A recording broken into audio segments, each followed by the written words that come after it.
যুক্তরাষ্ট্রের বিপক্ষে লজস্কর সিরিজ হারের পর বাংলাদেশের টি-20 সক্ষমতা নিয়ে নানা প্রশ্ন উঠেছে। বিশ্ব ক্রিকেটে এই ফরম্যাটে যেখানে হরহামেশাই হচ্ছে 200 রানের স্কোর, সেখানে বাংলাদেশের সক্ষমতার গণ্ডি বেশিরভাগ ম্যাচে 150 থেকে 170-এর মধ্যেই সীমাবদ্ধ। জিম্বাবুয়ের বিপক্ষে ঘরের মাঠে সর্বশেষ ম্যাচে হারের পর যুক্তরাষ্ট্রের বিপক্ষে বিশ্বকাপের প্রস্তুতি সিরিজে লজ্জাজনক পরাজয় মানসিকভাবে ব্যাকফুটে হাতুড়ের দল। বিস্তারিত মাহফুজুল ইসলামের রিপোর্টে।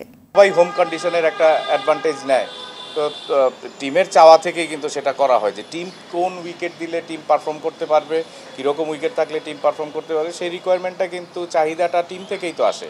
কাজেই এখন উইকেটের দোহাই দিলে তো আমরা সেটা মানতে পারি না। প্রথম ম্যাচ হারের পর এভাবেই আক্ষেপ আর হতাশা ঝরে পড়েছিল বিসিবি পরিচালক ও সাবেক অধিনায়ক নাইমুর রহমান দুর্জয়ের কণ্ঠে। সে হারের কোনো ব্যাখ্যা দিতে পারেননি কেউই।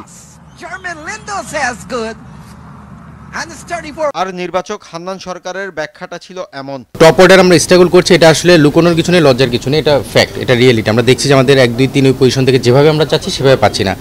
তানজিদ তামিম জিম্বাবুয়ের সঙ্গে কিছুটা কন্ট্রিবিউট করেছে ডেবু হওয়ার পরেও, বাট সৌম্য লিটন একটু স্ট্রাগল করছে, শান্তর ব্যাটে আমরা খুব একটা রান পাচ্ছি না। কিন্তু সিরিজ হারের পর কি ব্যাখ্যা দেবেন তারা? দ্বিতীয় টি-20-তে লজ্জাকর হারের পর তার ব্যাখ্যা দিতে পারেননি স্বয়ং সাকিব আল হাসান। দীর্ঘ সময় ধরে চলা এমন বাজে পারফরমেন্সের পর বাংলাদেশ দলের টি-20 অ্যাপ্রোচ নিয়ে উঠেছে প্রশ্ন। চলুন দেখে নেই টাইগারদের শেষ 10 টি-20-র batting score. As I was saying, you'd have to have Stephen Taylor on strike. 10 ম্যাচে সমান 5টি করে জয় ও হারের রেকর্ড বাংলাদেশের, যেখানে 200-র উপর স্কোর মাত্র এক ম্যাচে। বাকি ম্যাচগুলোতে 130 থেকে 170 রানের মধ্যেই সীমাবদ্ধ থেকেছে দলীয় সংগ্রহ। এর মধ্যে যে ম্যাচগুলোতে লো স্কোর তাড়া করতে নেমেছে বাংলাদেশ দল, সেসব ম্যাচেও একপেশে করে শেষ করতে পারেনি শান্তর দল। অথচ বিশ্ব ক্রিকেটের বাস্তবতায় টি-20-তে 200 রানের স্কোর হচ্ছে হরহামেশাই। এক বাক্যে দলের এমন ব্যাটিং দুর্বলতার বাস্তবতায় বিশ্বকাপে শান্তদের কাছ থেকে বড় কোনো আশা করছে না কেউই।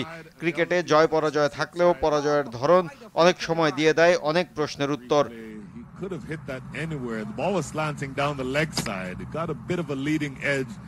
এবারের উত্তরটাও অনেকে এভাবেই দিতে পারে, অনেকটা বাংলায় প্রচলিত এই প্রবাদের মতো: উপর দিয়ে ফিটফাট আর ভেতর দিয়ে সদরঘাট।